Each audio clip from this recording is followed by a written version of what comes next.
Hello student, welcome back to DPC classes. इस video में मैं आपको जो सीबीएसई का सैंपल पेपर करवा रहा था उसकी सेकंड वीडियो है।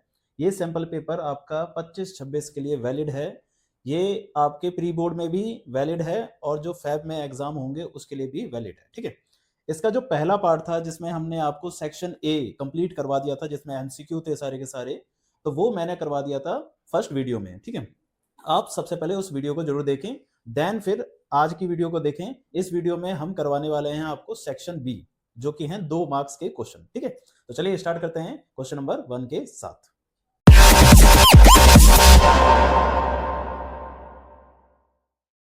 देखिए, ये है सेक्शन बी। सेक्शन बी के अंदर आपके पास जो क्वेश्चन आएंगे वो आएंगे 2 मार्क्स के क्वेश्चन आएंगे। ठीक है ना, सिंपल सा क्वेश्चन है। स्टार्ट करते हैं पहले क्वेश्चन के साथ। देखिए, क्वेश्चन कह रहा है कि एपी दे रखा है 8, 10, 12 हैज 60 टर्म्स। उसके अंदर 60 टर्म्स हैं। Find the sum of last 10 terms. Last 10 terms की सम निकालना है, यानी कि लास्ट 10 टर्म जानते हो क्या हो जाएगा?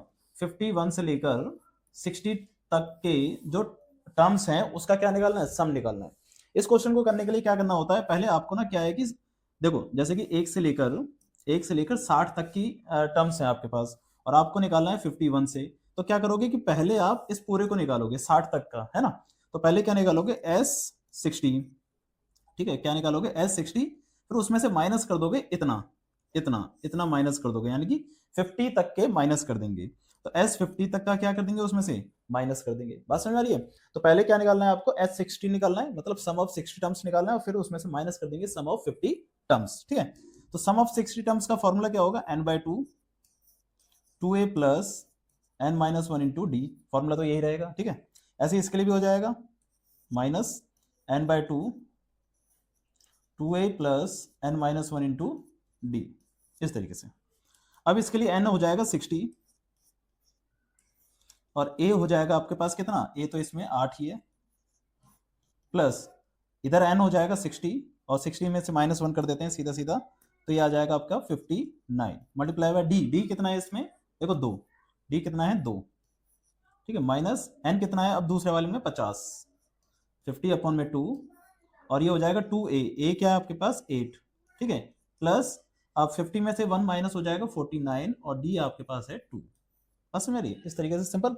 अब ये कैंसिल हो जाएगा 30 बार में और ये कैंसिल हो जाएगा 25 बार में। अब इसको कैलकुलेट कर लेते हैं। 30 ये हो जाएगा 16 प्लस 59 को 2 से मल्टीप्लाई करा तो ये आ जाएगा आपके पास 118। ठीक है, माइनस ये हो जाएगा 25 और ये 16 प्लस और इसको मल्टीप्लाई करा तो ये हो जाएगा 90। अगला क्वेश्चन है क्वेश्चन नंबर बी इसका, और में दे रखा है इसका। ठीक है, क्वेश्चन कह रहा है फाइंड द मिडिल टर्म। आपको मिडिल टर्म फाइंड करनी है इस एपी की। तो मिडिल टर्म को फाइंड करने के लिए सबसे पहले आपको क्या पता होना चाहिए कि इसके अंदर टर्म्स कितनी है। ठीक है, तो उसकी मिडिल टर्म निकालेंगे। तो टर्म्स को निकालने के लिए आपके पास देखो यहाँ पर लास्ट टर्म दे रखी है। लास्ट टर्म को क्या कहते हैं? हम ए एन कहते हैं। ठीक है ना, तो ए एन दे रखा है आपको कितना? 230। ठीक है, और ए एन का formula A plus n-1 into D equal to 230। A दे रखा है आपको कितना? 6, n निकालना है और d आपके पास कितना है? 7। अब ये 6 उधर जाएगा, माइनस हो जाएगा तो ये हो जाएगा 224 और ये 7 से कट जाएगा कितने बार में? 7 या 21 और 7 दूनी 14 और ये 1 उधर चला जाएगा तो ये हो जाएगा 33।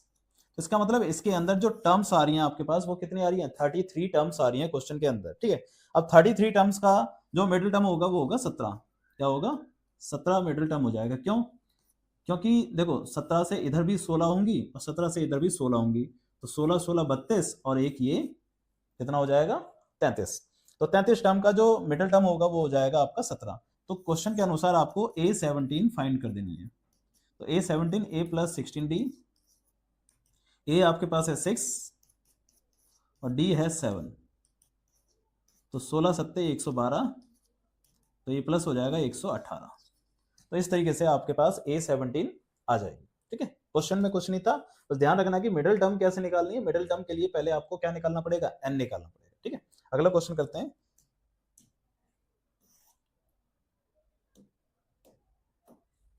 Question number 22। क्वेश्चन नंबर 22 कह रहा है कि sine a plus b equal to 1 दे रखा है और cos a minus b equal to √3/2 दे रखा है और फाइंड करना है आपको ए बी। ठीक है भाई, साइन a प्लस बी पहले इसे लिखो। अब आपको ये देखना है कि दूसरी तरफ को देखना है, ठीक है ना। एलएचएस में जो लिखा हुआ है उसको देखो कि साइन लिखा हुआ है, अब दूसरी तरफ लिखना है, लिखा है 1। तो आपको देखना है कि 1 जो है साइन की वैल्यू कौन सी होती है, कौन सी वैल्यू पर 1 आता है साइन पर, तो कौन सी वैल्यू पर 1 आता है, तो भाई यहां पर आता है 90 डिग्री पर, तो ये हो जाएगा साइन 90। बात समझ रही है, साइन 90 पर 1 आता है तो साइन 90 आ जाएगा, तो साइन से साइन हट जाएगा, तो ये हो जाएगा a plus b equal to में 90। ये आ गई पहली इक्वेशन, ठीक है। इसी तरीके से दूसरी equation cos a minus b equal to में √3/2। अब कॉस ए माइनस बी, तो यहाँ पर कॉस आ गया, अब इस तरफ जो √3/2 है ये देखना है कॉस पर कौन सी वैल्यू √3/2 होती है, तो कॉस पर कब होती है आपकी, तो कॉस पर होती है 30 डिग्री पर, ठीक है ना। तो कॉस 30 लिख दो उसको, तो इसको लिख देंगे कॉस 30, तो कॉस से कॉस हट जाएगा, तो ये हो जाएगा a minus b equal to में 30। ये दूसरी इक्वेशन आ गई। अब दोनों को क्या कर देना है, एलिमिनेट कर देना है, ठीक है ना। तो a plus b equal to 90 और a minus b equal to में 30। अब ये कैंसिल हो जाएगा, ये हो जाएगा 2a इक्वल टू में ये हो जाएगा 120, कट गया 60 बार में। तो a आ गया आपके पास 60 डिग्री का। अब अगर a 60 है तो देखो दोनों को जोड़कर 90 हो रहा था, ठीक है ना, तो b कितना हो जाएगा, b माइनस कर देंगे इसमें से, तो 90 माइनस a, तो 90 माइनस 60 यानी कि 30 डिग्री। तो इस तरीके से ये आपका आंसर आ जाएगा, ठीक है। क्वेश्चन नहीं था क्वेश्चन में, बस इतना ध्यान रखना था कि इधर साइन है तो साइन में लाना है, अगर यहाँ कॉस होता तो कॉस में लाते, ठीक है। अगला क्वेश्चन देखते हैं।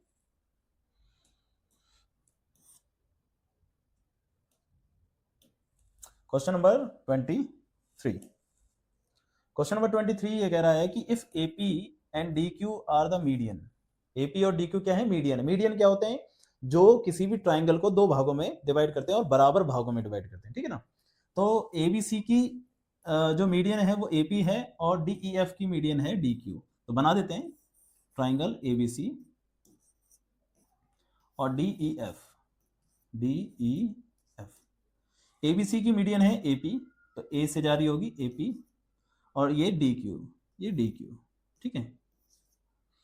अब क्वेश्चन कह रहा है कि ABC जो है सिमिलर है किससे, DEF के, तो मतलब ये दोनों आपस में सिमिलर दे रखे हैं, ठीक है।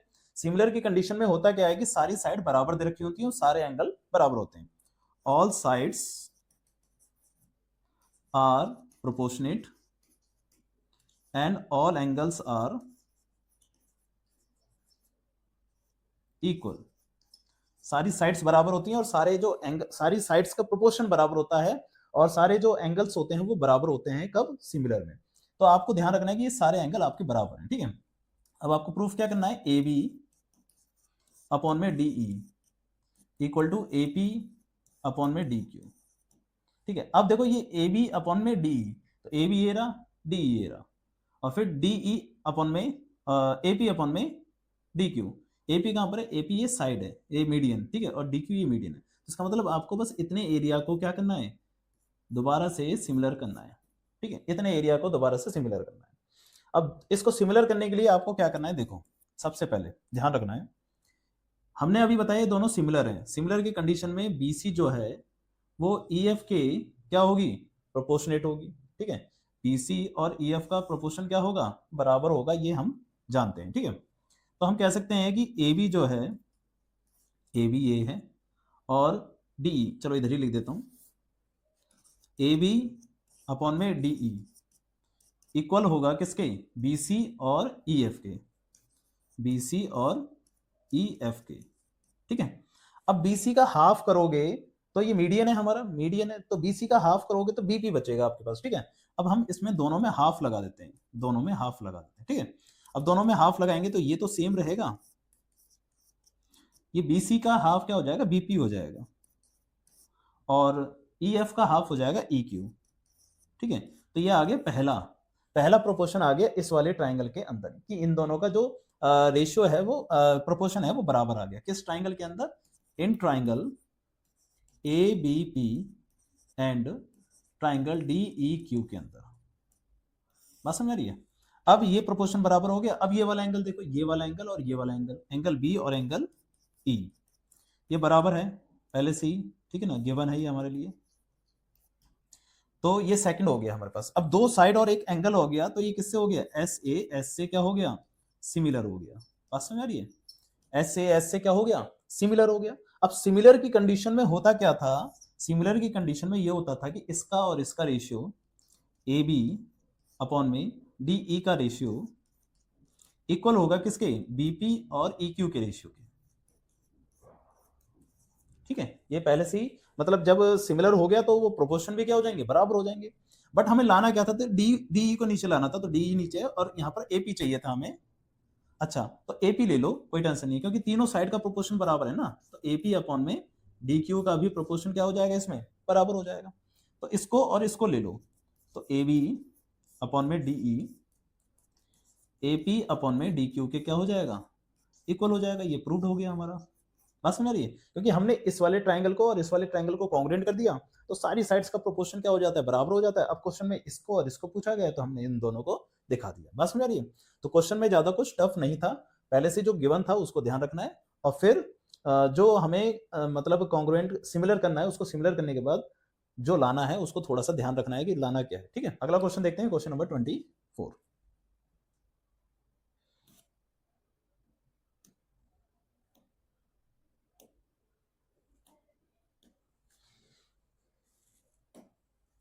क्वेश्चन नंबर 24, क्वेश्चन नंबर 24 अच्छा क्वेश्चन है।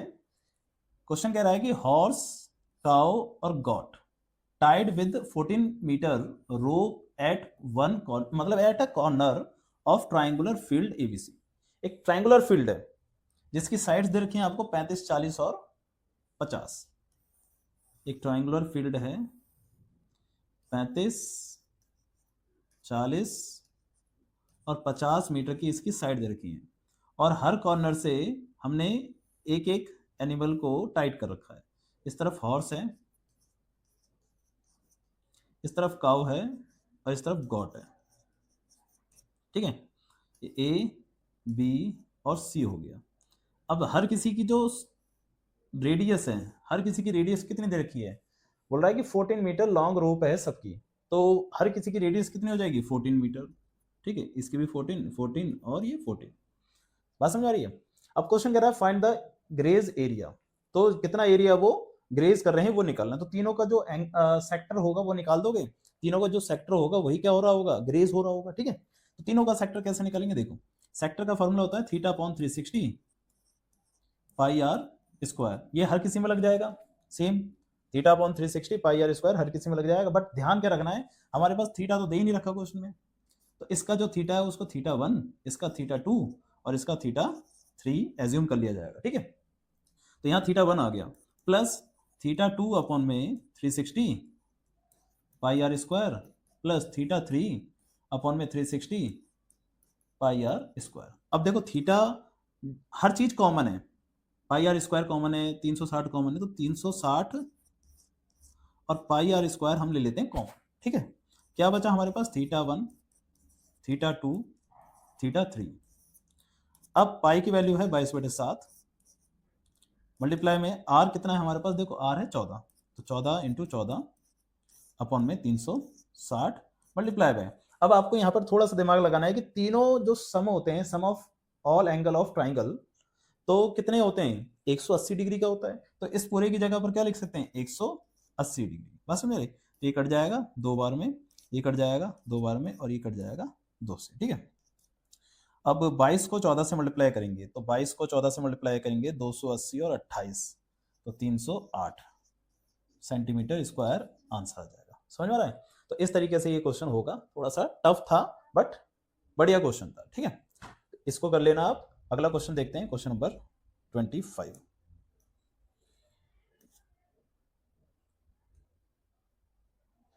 अच्छा, इसका एक और पार्ट भी दे रखा है क्वेश्चन के अंदर।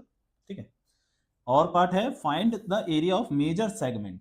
मेजर सेगमेंट का एरिया निकालना है, जैसे कि मान चलो रेडियस दे रखा है आपको, कितना रेडियस दे रखा है 5, तो सेगमेंट तो ये होता है हमारे पास, ये होता है माइनर, और ये ऊपर वाला पूरा होता है हमारा मेजर, ये सारा का सारा। ठीक है, ये होता है मेजर। तो हमें मेजर सेगमेंट का एरिया निकालना, मेजर का निकालना है। ठीक है ना, तो मेजर का एरिया निकालने के लिए क्या करते हैं कि सर्कल का एरिया जो होता है उसमें से माइनस कर देते हैं माइनर का एरिया, पूरे सर्कल के एरिया में से माइनर का एरिया क्या कर देते हैं, माइनस कर देते हैं, ठीक है। अब क्वेश्चन कह रहा है कि सबटेंडिंग एंगल 90 डिग्री, और यहां पर जो एंगल बन रहा है वो कितने डिग्री का बन रहा है, 90 डिग्री का बन रहा है। बात समझ आ रही है। तो सबसे पहले क्या निकालेंगे, सबसे पहले निकालेंगे माइनर सेगमेंट को, ठीक है। तो एरिया ऑफ माइनर सेगमेंट, या तो आप डायरेक्टली कर सकते हो, कोई टेंशन नहीं है, डायरेक्टली कर देते हैं, ठीक है। Area of major segment equal to area of circle minus area of minor segment. चलो बताओ, अब एरिया ऑफ सर्कल क्या होता है, एरिया ऑफ सर्कल होता है पाई आर स्क्वायर, ठीक है। और एरिया ऑफ माइनर सेगमेंट क्या होता है, एरिया ऑफ माइनर सेगमेंट को निकालने के लिए आप एक फॉर्मूला और लगाते हो, क्या, एरिया ऑफ सेक्टर और माइनस एरिया ऑफ ट्राइंगल, ठीक है। Area of sector minus area of triangle, ठीक है। अब ये है 22/7, रेडियस क्या चल रही है इसमें 5, 5 का square 25, minus area of sector θ/360 pi R square, तो 22/7 और इंटू में 25 पाई आर स्क्वायर, ठीक है, माइनस हाफ, क्योंकि 90 डिग्री का एंगल है यहाँ पर, तो 90 डिग्री के लिए कौन सा एरिया लगेगा, हाफ बेस इंटू हाइट। तो बेस क्या है हमारे पास, बेस भी 5 हो जाएगा यहाँ पर, ठीक है, बेस भी 5 हो जाएगा और ये भी 5 हो जाएगी हाइट भी, ठीक है। अभी हो जाएगा आपके पास 25 को 22 से मल्टीप्लाई करा, तो 25 को 22 से मल्टीप्लाई करेंगे तो ये आ जाएगा 5 और 550 अपॉन में 7, माइनस माइनस से मल्टीप्लाई करते जाएंगे तो ये माइनस का तो माइनस हो जाएगा और ये प्लस का हो जाएगा, ठीक है, ध्यान रखना। और थीटा कितना था यहाँ पर, थीटा लिख देता हूँ मैं यहाँ पर 90 डिग्री का, ठीक है, 90 डिग्री का थीटा लिख देते हैं। तो ये हो जाएगा, अब ये कट जाएगा कितने बार में, 4 बार में, ठीक है, और ये 2 से और ये 11 से कट जाएगा। तो देखो 25 को 11 से मल्टीप्लाई करेंगे तो ये आ जाएगा 275 और अपॉन में 2 इंटू 7 14, ठीक है, फिर माइनस माइनस प्लस हो जाएगा, ठीक है। अब ये 25 अपॉन में 2 हो जाएगा, इस तरीके से। बात समझ रही है, कंसेप्ट क्लियर है। अब सबका एलसीएम आ जाएगा, सबका एलसीएम आ जाएगा 14। अब ये 7 है, 7 के टेबल में ये 2 बार में आता है, तो ऊपर 2 से मल्टीप्लाई हो जाएगा, तो ये हो जाएगा 1100 माइनस ये 14 है, ये भी 14 है, तो ये एज इट इज रहेगा 275। ये 2 है और ये 2 से कितने बार में चला जाएगा, 7 बार में, तो ये 7 से मल्टीप्लाई हो जाएगा, तो 7 से मल्टीप्लाई होगा तो 175 आ जाएगा, ठीक है। अब माइनस का 275 और प्लस का 175, तो ये आ जाएगा आपका 100, 100 माइनस 100, 1100 माइनस 100 अपॉन में 14, तो ये हो जाएगा आपका 1000 अपॉन में 14 सेंटीमीटर स्क्वायर आंसर। बात समझ आ रही है, कंसेप्ट क्लियर है, बहुत ही सिंपल सा कंसेप्ट है, बट ध्यान क्या रखना है कि मेजर सेगमेंट को निकालने के लिए आपको क्या करना है, मेजर सेगमेंट को निकालने के लिए फॉर्मूला पहले लगाना है area of circle minus area of segment का, ठीक है। फिर सेगमेंट को निकालने का एक और फॉर्मूला हो जाता है आपका area of sector minus area of triangle. बात समझ आ रही है, सिंपल सा कंसेप्ट है। अगला क्वेश्चन करते हैं, क्वेश्चन नंबर 25 करते हैं इसे। क्वेश्चन क्या कह रहा है कि ABC circumscribe circle radius 4 centimetre. ABC एक ट्राइंगल है और उसके अंदर एक सर्कल आ रहा है, चलो बड़ा ट्राइंगल बना देते हैं। एक ट्राइंगल है और उसके अंदर एक सर्कल है, इस तरीके से, ठीक है। और रेडियस कितनी है उसकी, 4 सेंटीमीटर की, और बीडी दे रखा है 10 और डीसी दे रखा है 8, यानी कि यहां पर ए बी सी इस तरीके से लिखेंगे, तो बी डी ए हो जाएगा। बी डी दे रखा है आपको 10 सेंटीमीटर और डी सी दे रखा है 8 सेंटीमीटर, ठीक है। और इस पूरे का एरिया दे रखा है 90 सेंटीमीटर स्क्वायर, ठीक है, एरिया दे रखा है 90 सेंटीमीटर स्क्वायर, ठीक है। अब क्या फाइंड करना है, ए बी और d c, a b find करनी है और डी सी फाइंड करनी है, सॉरी ए बी और ए सी, ठीक है, ए बी और ए सी फाइंड करनी है। तो इस क्वेश्चन को करने के लिए क्या करेंगे, देखो ये सेंटर हो गया, अब इसे 3 हिस्सों में डिवाइड करेंगे, यहां ऐसे और ऐसे 3 हिस्से हो गए, ठीक है। अब ये इसकी हो गई रेडियस और इसके लिए परपेंडिकुलर, रेडियस और परपेंडिकुलर और रेडियस और परपेंडिकुलर, इस तरीके से हो गई। ये 4 सेंटीमीटर है सब, ठीक है, रेडियस आपको 4 सेंटीमीटर की दे रखी है ये, ठीक है। अब अगर ये 10 है तो ये भी क्या हो जाएगा 10 यहाँ तक, ठीक है, इनको नाम दे देते हैं ई और एफ। अगर ये 8 है तो ये भी क्या हो जाएगा 8, क्योंकि बाहर के किसी एक्सटर्नल पॉइंट से अगर कोई टेंजेंट बनाई जाती हैं दो, तो दोनों टेंजेंट आपस में क्या होती हैं, इक्वल होती हैं। तो ये कंसेप्ट के अकॉर्डिंग ये दोनों 8 हो गई और ये दोनों 10-10 हो जाएंगे, ठीक है। अब आपको क्या करना है कि इस पूरे का तो एरिया आपको पता है 90 सेंटीमीटर स्क्वायर है। अब ये 3 हिस्से हो गए, एक ये वाला ट्राइंगल हो गया, एक ये वाला ट्राइंगल हो गया और एक ये वाला ट्राइंगल हो गया, ठीक है। तीनों का एरिया निकालते हैं। एरिया हो जाएगा हाफ बेस इनटू हाइट। अब बेस क्या है इसके लिए, एक एक क्वेश्चन को ले रहे हैं, एक एक ट्राइंगल को ले रहे हैं। इस वाले ट्राइंगल को देखो, इसका बेस क्या हो जाएगा 10 + 8 18 मल्टीप्लाई बाय, और हाइट कितनी हो जाएगी 4, ठीक है। प्लस दूसरे में भी हाफ बेस इनटू हाइट लगेगा, बट इसमें क्या बेस हो जाएगा, ये x और x हो जाएगा, तो ये हो जाएगा आपके पास कितना, ये हो जाएगा आपके पास 10 + x, 10 + x, और हाइट तो क्या रहेगी 4 ही रहेगी, ठीक है, हाफ। फिर दूसरे वाले में भी ये हो जाएगी 8 + x, तो 8 + x, और हाइट कितनी हो जाएगी आपके पास 4। इस तरीके से अब ये कैंसिल कर देंगे, 4 से 2 बार में, ये 2 बार में, और ये भी 2 बार में, ठीक है। अच्छा, ये किसके बराबर होंगे, 90 सेंटीमीटर स्क्वायर के, क्योंकि इस पूरे का एरिया कितना दे रखा था 90 सेंटीमीटर स्क्वायर, ठीक है। 90 = में ये हो जाएगा 36 प्लस ये हो जाएगा 20 + 2x, और ये हो जाएगा 16 + 2x। 90 = 36 और ये भी 36, तो ये हो गया 72 + 4x। 72 इधर आ जाएगा, तो ये हो जाएगा 18 = में 4x, ये नीचे आ जाएगा 18/4 = में x, तो x की वैल्यू आ गई आपके पास 4.5 सेंटीमीटर, ठीक है। तो x की वैल्यू 4.5 सेंटीमीटर आ गई। अब क्वेश्चन कह रहा था ab निकालना था हमें। ab कितना है, देखो ab क्या हो जाएगा, x प्लस 10 + x, 10 + x यानी कि 10 + 4.5 यानी कि 14.5, ठीक है। और ऐसी AC क्या थी हमारे पास 8 + x, तो ये हो जाएगा 8 + 4.5 यानी कि 12.5 सेंटीमीटर आंसर। तो इस तरीके से ये क्वेश्चन कंप्लीट